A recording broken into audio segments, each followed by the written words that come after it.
ಅಶ್ವಥ್ ನಾರಾಯಣ ಅವರು ಕಿಡಿಕಾರಿದ್ದಾರೆ. ಜನ ವಿರೋಧಿ ಸರ್ಕಾರ ಅಂತೇಳಿ ನೇರವಾಗಿ ಸಿದ್ದರಾಮಯ್ಯ ಸರ್ಕಾರದ ವಿರುದ್ಧ ಆಕ್ರೋಶವನ್ನ ಹೊರಹಾಕಿದ್ದಾರೆ. ಸಿದ್ದರಾಮಯ್ಯ ಸರ್ಕಾರ ಜನ ವಿರೋಧಿ ಸರ್ಕಾರ. ಅಧಿವೇಶನದಲ್ಲಿ ಬಿಪಿಎಲ್ ಕಾರ್ಡ್, ಬಾಣಂತಿಯರ ಸಾವು, ವಕ್ಫ್ ಬೋರ್ಡ್ ನೋಟಿಸ್ ವಿಚಾರವಾಗಿ ಹೋರಾಟವನ್ನ ಮಾಡುವ ಸಲುವಾಗಿ ಬಿಜೆಪಿ ಸಜ್ಜಾಗಿದೆ. ಎಲ್ಲರೂ ಒಗ್ಗಟ್ಟಾಗಿ ಕೆಲಸವನ್ನ ಮಾಡ್ತೀವಿ ಅಂತ ಬೆಳಗಾವಿಯಲ್ಲಿ ಶಾಸಕ ಅಶ್ವಥ್ ನಾರಾಯಣ ಅವರು ಕಿಡಿಕಾರಿದ್ದಾರೆ. ಆದರೆ ಇರೋದು 9 ದಿನ ಕಾಲ. ಏನೊಂದು ಕಾಂಗ್ರೆಸ್ ಸರ್ಕಾರ ಕರ್ನಾಟಕದಲ್ಲಿ ಅಧಿಕಾರಕ್ಕೆ ಬಂದ ದಿನದಿಂದಲೂ ಕಳೆದ 18 ತಿಂಗಳ ಕಾಲದಲ್ಲಿ ಪ್ರತಿನಿತ್ಯ ಪ್ರತಿ ಗಳಿಗೆಯಲ್ಲೂ ಬರೀ ಅವ್ಯವಸ್ಥೆ, ಜನ ವಿರೋಧಿ ಮತ್ತು ಭ್ರಷ್ಟಾಚಾರದಲ್ಲೇ ತೊಡಗಿರುವಂಥ ಈ ಸರ್ಕಾರದ ವಿರುದ್ಧವಾಗಿ ಏನೊಂದು ಪರಿಣಾಮಕಾರಿಯಾಗಿ ನಮ್ಮ ಬೆಳಗಾವಿಯ ಚಳಿಗಾಲದ ಅಧಿವೇಶನದಲ್ಲಿ ಬಹಳ ಪ್ರಬಲವಾಗಿ ಪ್ರಸ್ತುತವಾಗಿರುವಂಥ ಹಲವಾರು ವಿಚಾರ ಇದೆ. ಆದರೆ ಇರೋದು 9 ದಿನ ಕಾಲ. ಈ 9 ದಿನ ಕಾಲದಲ್ಲಿ ವಕ್ಫಿನ ವಿಚಾರದಲ್ಲಿ ಮತ್ತು ಬಾಣಂತಿಯರ ಸಾವು, ಆರೋಗ್ಯ ಅವ್ಯವಸ್ಥೆ, ಬಿಪಿಎಲ್ ಕಾರ್ಡಿನ ವಿಚಾರದಲ್ಲಾಗಲಿ ಅಥವಾ ಉತ್ತರ ಕರ್ನಾಟಕದ ಏನೊಂದು ಅಭಿವೃದ್ಧಿ ಸಂಪೂರ್ಣವಾಗಿ ಕುಂಠಿತವಾಗಿರುವಂಥದ್ದು ಮತ್ತು ರೈತರ ವಿಚಾರದಲ್ಲಿ ಏನು ಅವರ ನೆರವಿಗೆ ಬರದ ಕಾರಣ ಅವರ ಆತ್ಮಹತ್ಯೆಗಳಾಗ್ತಿರುವಂಥದ್ದು. ಮತ್ತಷ್ಟು ಮಾಹಿತಿಯನ್ನು ಕೊಡೋದಕ್ಕೆ ನನ್ನ ಸಹೋದ್ಯೋಗಿ ರಂಜಿತ್ ಶಿರಿಯಾರ್ ಈಗ ಬೆಳಗಾವಿ ಅಧಿವೇಶನ ನಡೆಯುವಂಥ ಸುವರ್ಣಸೌಧದ ಮುಂಭಾಗದಿಂದಲೇ ನೇರ ಸಂಪರ್ಕದಲ್ಲಿ ಜಾಯ್ನ್ ಆಗಿದ್ದಾರೆ. ರಂಜಿತ್, ಒಂದು ಕಡೆ ವಿಪಕ್ಷ ಆಡಳಿತ ಪಕ್ಷವನ್ನು ಸದನದಲ್ಲಿ ಕಟ್ಟಿ ಹಾಕೋದಕ್ಕೆ ಒಂದಷ್ಟು ಸೂತ್ರಗಳನ್ನು ಸಿದ್ಧಪಡಿಸ್ಕೊಂಡಿದೆ. ಮತ್ತೊಂದು ಕಡೆ 11 ವಿವಿಧ ಸಂಘಟನೆಗಳಿಂದ ಪ್ರತಿಭಟನೆ ಬಿಸಿ ಕೂಡ ತಟ್ಟುತ್ತೆ. ಓವರಾಲ್ ಆಗಿ ಇವತ್ತು ಹೇಗಿರುತ್ತೆ ಬೆಳಗಾವಿ?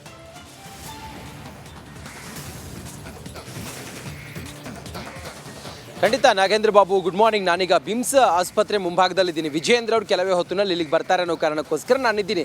ನೋಡಿ ನಾಗೇಂದ್ರ ಬಾಬು, ಇವತ್ತು ಬೆಳಗಾವಿಯ ಚಳಿಗಾಲದ ಅಧಿವೇಶನ ಆರಂಭ ಆಗ್ತಾ ಇದೆ. 16ನೇ ವಿಧಾನಮಂಡಲದ 5ನೇ ಅಧಿವೇಶನ ಬೆಳಗಾವಿಯ ಸುವರ್ಣಸೌಧದಲ್ಲಿ ಆರಂಭ ಆಗ್ತಾ ಇದೆ.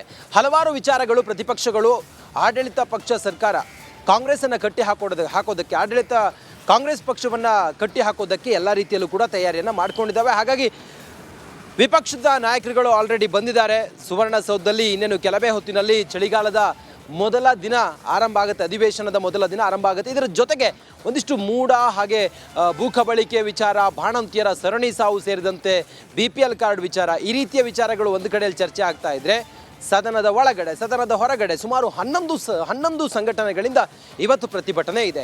ಕೊಂಡಸಕೊಪ್ಪ ಸೇರಿದಂತೆ ಸುವರ್ಣ ಗಾರ್ಡನ್ನಲ್ಲೂ ಕೂಡ ಪ್ರತಿಭಟನೆಯನ್ನು ಮಾಡ್ತಾರೆ. ನೋಡಿ, ಎಕ್ಸ್ಕ್ಲೂಸಿವ್ ದೃಶ್ಯವನ್ನು ಗಮನಿಸ್ತಾ ಇದ್ದೀರಿ. ವಿಜಯೇಂದ್ರ ಅವರು ಆಗಮಿಸಿರುವಂಥ ಎಕ್ಸ್ಕ್ಲೂಸಿವ್ ದೃಶ್ಯವನ್ನು ಗಮನಿಸ್ತಾ ಇದ್ದೀರಿ ನಾಗೇಂದ್ರ ಬಾಬು. ನೋಡಿ, ವಿಜಯೇಂದ್ರ ಬಿಜೆಪಿಯ ರಾಜ್ಯಾಧ್ಯಕ್ಷ ವಿಜಯೇಂದ್ರ ಅವರು ಆಗಮಿಸಿರುವಂಥ ಎಕ್ಸ್ಕ್ಲೂಸಿವ್ ದೃಶ್ಯವನ್ನು ನೀವೀಗ ನೋಡ್ತಾ ಇದ್ದೀರಿ ನಾಗೇಂದ್ರ ಬಾಬು. ಬಿಮ್ಸ್ ಆಸ್ಪತ್ರೆಗೆ ವಿಜಯೇಂದ್ರ ಅವರು ಆಗಮಿಸಿರುವಂಥ ದೃಶ್ಯ. ವಿಜಯೇಂದ್ರ ಅವರ ಜೊತೆಗೆ ಅಶ್ವಥ್ ನಾರಾಯಣ ಅವರು ಕೂಡ ಇದ್ದಾರೆ. ಸರ್, ಇವತ್ತಿನಿಂದ ನೋಡಿ, ವಿಜಯೇಂದ್ರ ಅವರು ಆಗಮಿಸಿರುವಂಥ ಎಕ್ಸ್ಕ್ಲೂಸಿವ್ ದೃಶ್ಯ ನೋಡಿ. ಬಿಮ್ಸ್ ಆಸ್ಪತ್ರೆಗೆ ಬಾಣಂತಿಯರ ಸರಣಿ ಸಾವು, ಮತ್ತು ಈ ಬಿಮ್ಸ್ ಆಸ್ಪತ್ರೆಯಲ್ಲಿ 6 ತಿಂಗಳಿನಲ್ಲಿ 29 ಬಾಣಂತಿಯರ ನಿಧನ ಆಗಿತ್ತು, ಮೃತಪಟ್ಟಿದ್ದರು. 322 ಮಕ್ಕಳು, ಶಿಶುಗಳು ಕೂಡ ಮೃತಪಟ್ಟಿದ್ರು. ಹೀಗಾಗಿ ಬಿಮ್ಸ್ ಆಸ್ಪತ್ರೆಯಲ್ಲಿ ಎಲ್ಲವೂ ಕೂಡ ಸರಿ ಇಲ್ಲ ಅನ್ನೋದು. ಬಳ್ಳಾರಿಯಲ್ಲಿ ದೊಡ್ಡ ದುರಂತ ಆಯ್ತಲ್ಲ, ಬಾಣಂತಿಯರ ಸರಣಿ ಸಾವು. ಅದೇ ರೀತಿ ಬೆಳಗಾವಿಯ ಬಿಮ್ಸ್ ಆಸ್ಪತ್ರೆಯಲ್ಲೂ ಕೂಡ ಇದೇ ರೀತಿಯಾಗಿ ಬಾಣಂತಿಯರ ಸರಣಿ ಸಾವು, ಅದರ ಜೊತೆಗೆ ಶಿಶುಗಳ ಮರಣ. ಈ ಕುರಿತಾಗಿ ಪರಿಶೀಲನೆಯನ್ನು ಮಾಡೋದಕ್ಕೆ ವಿಜಯೇಂದ್ರ ಅವರು ಆಗಮಿಸಿರುವಂಥ ಎಕ್ಸ್ಕ್ಲೂಸಿವ್ ದೃಶ್ಯವನ್ನು ನೀವು ಗಮನಿಸ್ತಾ ಇದ್ದೀರಾ. ವಿಜಯೇಂದ್ರ ಅವ್ರ ಜೊತೆಗೆ ಅಶ್ವಥ್ ನಾರಾಯಣ ಅವರು ಕೂಡ ಇದ್ದಾರೆ. ಬಿಜೆಪಿಯ ಸ್ಥಳೀಯ ಅಂದರೆ ಬೆಳಗಾವಿಯ ಜಿಲ್ಲಾ ನಾಯಕರುಗಳು ಕೂಡ ಇದ್ದಾರೆ. ದೃಶ್ಯದಲ್ಲಿ ನೀವು ಗಮನಿಸ್ತಿರೋ ಹಾಗೆ ವಿಜಯೇಂದ್ರ ಅವರು ಆಸ್ಪತ್ರೆಯ ಒಳಗಡೆ ಹೋಗ್ತಾ ಇರುವಂಥ ದೃಶ್ಯವನ್ನು ಗಮನಿಸ್ತಾ ಇದ್ದೀರಿ. ರಿಪಬ್ಲಿಕ್ ಕನ್ನಡ ಅವರನ್ನು ಫಾಲೋ ಮಾಡ್ತಾ ಇದೆ. ಮುಂದ್ಗಡೆಯಲ್ಲಿ ಬಿಜೆಪಿಯ ಮುಖಂಡರು ಕೂಡ ಇದ್ದಾರೆ. ಮೇಲ್ಗಡೆ ಲಿಫ್ಟ್ನಲ್ಲಿ ಅವರು ಹೋಗಿದ್ದಾರೆ. ನೋಡಿ, ನೀವು ನೋಡ್ತಿರೋ ಹಾಗೆ ವಿಜಯೇಂದ್ರ ಅವರು ಹೋಗ್ತಾ ಇರುವಂಥ ದೃಶ್ಯವನ್ನು ನೀವೀಗ ಗಮನಿಸ್ತಾ ಇದ್ದೀರಿ. ನೋಡಿ, ಭಾಳ ಪ್ರಮುಖವಾಗಿ ನಾಗೇಂದ್ರ ಬಾಬು, ಇವತ್ತು ಬೆಳಗಾವಿಯ ಅಧಿವೇಶನ ಏನು ಆರಂಭ ಆಗ್ತಾ ಇದೆ, ಚಳಿಗಾಲದ ಅಧಿವೇಶನ ಏನು ಆರಂಭ ಆಗ್ತಾ ಇದೆ. ಇವತ್ತಿನಿಂದ ಸುಮಾರು 10 ದಿನಗಳ ಕಾಲ ನಡೆಯುವಂಥ ಈ ಚಳಿಗಾಲದ ಅಧಿವೇಶನ, ಈ ಅಧಿವೇಶನದಲ್ಲಿ ಆಡಳಿತ ಪಕ್ಷ ಕಾಂಗ್ರೆಸ್ಸನ್ನು ಕಟ್ಟಿ ಹಾಕೋದಕ್ಕೆ ಎಲ್ಲ ರೀತಿಯಲ್ಲೂ ಕೂಡ ತಯಾರಿಯನ್ನು ಮಾಡಿಕೊಂಡಂಥ ವಿಜಯೇಂದ್ರ ಅವರು ಬಿಜೆಪಿಯ ರಾಜ್ಯಾಧ್ಯಕ್ಷರು ಆಗಮಿಸಿದ್ದಾರೆ. ಅವರು ಮೊದಲು ಬಂದಿದೆ ಬಾಣಂತಿಯರ ಸರಣಿ ಸಾವಿನ ವಿಚಾರವಾಗಿ ದೊಡ್ಡ ಮಟ್ಟದಲ್ಲಿ ಆಡಳಿತ ಪಕ್ಷಕ್ಕೆ ಈಗ ಮುಜುಗರ ಉಂಟಾಗಿದೆ. ಹೀಗಾಗಿ ಇದನ್ನು ದೊಡ್ಡ ಮಟ್ಟದಲ್ಲಿ ಸುದ್ದಿ ಮಾಡೋದಕ್ಕಿಂತ ಬಡವರಿಗೊಂದು ನ್ಯಾಯವನ್ನು ಒದಗಿಸಿಕೊಡೋದಕ್ಕೆ ಬಡ ಬಾಣಂತಿಯರು ಜಿಲ್ಲಾಸ್ಪತ್ರೆಗಳನ್ನು ನಂಬ್ಕೊಂಡಿರ್ತಾರೆ. ಈ ರೀತಿ ಬಾಣಂತಿಯರ ಸಾವಾದರೆ ಹೇಗೆ ಅನ್ನೋದು ಈಗಿರುವಂಥ ವಿಚಾರ. ಹಾಗಾಗಿ ಬಿ ಜೆ ಪಿ ಇದನ್ನು ಭಾಳ ಸೂಕ್ಷ್ಮವಾಗಿ ಮತ್ತು ಗಂಭೀರವಾಗಿ ಪರಿಗಣಿಸಿದ್ದು. ವಿಜೇಂದ್ರ ಅವರು ಯಾವ ಕಡೆ ಬರ್ತಾರೆ ಸರ್? ನೋಡಿ, ವಿಜೇಂದ್ರ ಅವರು ಆಗಮಿಸ್ತಾರೆ. ದೃಷ್ಟಿಯಲ್ಲಿ ಗಮನಿಸ್ತಾ ಇದ್ದೀರಿ. ಈ ಲಿಫ್ಟ್ ಓಪನ್ ಆದರೆ ವಿಜೇಂದ್ರ ಅವರು 2ನೇ ಮಹಡಿಗೆ ಬರ್ತಾರೆ. ಬ್ರಿಮ್ಸ್ನ ಹೆರಿಗೆ ಆಸ್ಪತ್ರೆಗೆ ವಿಜೇಂದ್ರ ಅವರು ಇನ್ನೇನು ಕೆಲವೇ ಕ್ಷಣದಲ್ಲಿ ಈ 2ನೇ ಮಹಡಿಯಲ್ಲಿರುವಂಥ ಕೊಠಡಿಗೆ ಬರ್ತಾರೆ. ಯಾಕೆ ಬೆಳಗಾವಿಯ ಬಿಮ್ಸ್ಗೆ ಬಂದರು ಅಂತ ಹೇಳಿದರೆ, ನೋಡಿ, ಒಂದು ಅಶ್ವಥ್ ನಾರಾಯಣ ಅವರು ಕಿಡಿಕಾರಿದ್ದಾರೆ. ಜನ ವಿರೋಧಿ ಸರ್ಕಾರ ಅಂತೇಳಿ ನೇರವಾಗಿ ಸಿದ್ದರಾಮಯ್ಯ ಸರ್ಕಾರದ ವಿರುದ್ಧ ಆಕ್ರೋಶವನ್ನ ಹೊರಹಾಕಿದ್ದಾರೆ. ಸಿದ್ದರಾಮಯ್ಯ ಸರ್ಕಾರ ಜನ ವಿರೋಧಿ ಸರ್ಕಾರ. ಅಧಿವೇಶನದಲ್ಲಿ BPL ಕಾರ್ಡ್, ಬಾಣಂತಿಯರ ಸಾವು, ವಕ್ಫ್ ಬೋರ್ಡ್ ನೋಟಿಸ್ ವಿಚಾರವಾಗಿ ಹೋರಾಟವನ್ನ ಮಾಡುವ ಸಲುವಾಗಿ ಬಿಜೆಪಿ ಸಜ್ಜಾಗಿದೆ. ಎಲ್ಲರೂ ಒಗ್ಗಟ್ಟಾಗಿ ಕೆಲಸವನ್ನ ಮಾಡ್ತೀವಿ ಅಂತ ಬೆಳಗಾವಿಯಲ್ಲಿ ಶಾಸಕ ಅಶ್ವಥ್ ನಾರಾಯಣ ಅವರು ಕಿಡಿಕಾರಿದ್ದಾರೆ. ಆದರೆ ಇರೋದು 9 ದಿನ ಕಾಲ.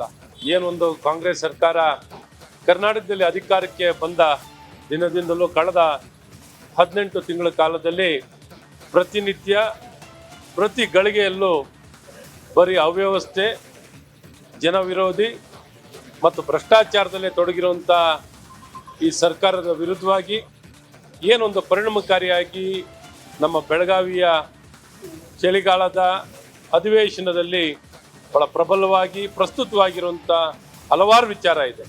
ಆದರೆ ಇರೋದು 9 ದಿನ ಕಾಲ.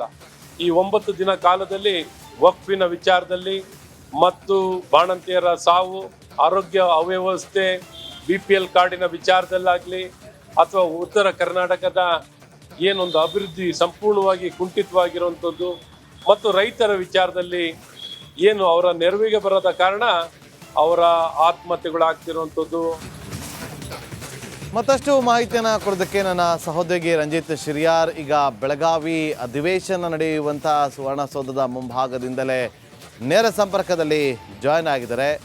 ರಂಜಿತ್, ಒಂದು ಕಡೆ ವಿಪಕ್ಷ ಆಡಳಿತ ಪಕ್ಷವನ್ನು ಸದನದಲ್ಲಿ ಕಟ್ಟಿ ಹಾಕೋದಕ್ಕೆ ಒಂದಷ್ಟು ಸೂತ್ರಗಳನ್ನು ಸಿದ್ಧಪಡಿಸ್ಕೊಂಡಿದೆ.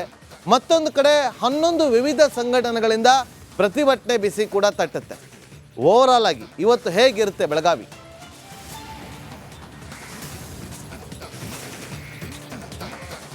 ಖಂಡಿತ ನಾಗೇಂದ್ರ ಬಾಬು, ಗುಡ್ ಮಾರ್ನಿಂಗ್. ನಾನೀಗ ಬಿಮ್ಸ್ ಆಸ್ಪತ್ರೆ ಮುಂಭಾಗದಲ್ಲಿದ್ದೀನಿ. ವಿಜೇಂದ್ರ ಅವರು ಕೆಲವೇ ಹೊತ್ತಿನಲ್ಲಿ ಇಲ್ಲಿಗೆ ಬರ್ತಾರೆ ಅನ್ನೋ ಕಾರಣಕ್ಕೋಸ್ಕರ ನಾನಿದ್ದೀನಿ. ನೋಡಿ ನಾಗೇಂದ್ರ ಬಾಬು, ಇವತ್ತು ಬೆಳಗಾವಿಯ ಚಳಿಗಾಲದ ಅಧಿವೇಶನ ಆರಂಭ ಆಗ್ತಾ ಇದೆ. 16ನೇ ವಿಧಾನಮಂಡಲದ 5ನೇ ಅಧಿವೇಶನ ಬೆಳಗಾವಿಯ ಸುವರ್ಣಸೌಧದಲ್ಲಿ ಆರಂಭ ಆಗ್ತಾ ಇದೆ. ಹಲವಾರು ವಿಚಾರಗಳು ಪ್ರತಿಪಕ್ಷಗಳು, ಆಡಳಿತ ಪಕ್ಷ ಸರ್ಕಾರ ಕಾಂಗ್ರೆಸ್ಸನ್ನು ಕಟ್ಟಿ ಹಾಕೋದಕ್ಕೆ ಕಾಂಗ್ರೆಸ್ ಪಕ್ಷವನ್ನು ಕಟ್ಟಿ ಹಾಕೋದಕ್ಕೆ ಎಲ್ಲ ರೀತಿಯಲ್ಲೂ ಕೂಡ ತಯಾರಿಯನ್ನು ಮಾಡ್ಕೊಂಡಿದ್ದಾವೆ. ಹಾಗಾಗಿ ವಿಪಕ್ಷದ ನಾಯಕರುಗಳು ಆಲ್ರೆಡಿ ಬಂದಿದ್ದಾರೆ ಸುವರ್ಣಸೌಧದಲ್ಲಿ. ಇನ್ನೇನು ಕೆಲವೇ ಹೊತ್ತಿನಲ್ಲಿ ಚಳಿಗಾಲದ ಮೊದಲ ದಿನ ಆರಂಭ ಆಗುತ್ತೆ, ಅಧಿವೇಶನದ ಮೊದಲ ದಿನ ಆರಂಭ ಆಗುತ್ತೆ. ಇದರ ಜೊತೆಗೆ